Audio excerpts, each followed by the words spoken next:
اتحاد اور اتفاق کی ضرورت ہے۔ مسلمان اگر غلبہ چاہتا ہے دنیا میں، مسلمان اگر چاہتا ہے کشمیر سے لے کر فلسطین تک، مسلمان اگر چاہتا ہے لیبیا، مصر اور شام کے ہر یتیم بچے کے سر پر ہاتھ رکھا جائے، مسجد اقصی میں پھر سے اذانیں اور جماعتیں ہوں، مسلمان اگر چاہتا ہے پھر سے فلسطین کے اور غزہ کے مسلمان اپنے گھروں میں آباد ہو، تو اسے علاقائی، لسانی اور فروعی اختلافات کو چھوڑنا ہوگا، اسے اتحاد کرنا ہوگا، اسے کعبۃ اللہ کے سائے میں اور گنبد خضرا کے سائے میں ایک بن کے کھڑا ہونا پڑے گا،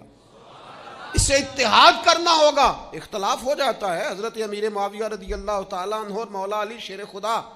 کرم اللہ تعالیٰ وجہہ الکریم کا اختلاف ہوا، لیکن اسی لڑائی کے درمیان جب روم کے بادشاہ نے حضرت مولا علی شیر خدا کو خط لکھا کہ میں آپ پر حملہ کرنے لگا ہوں،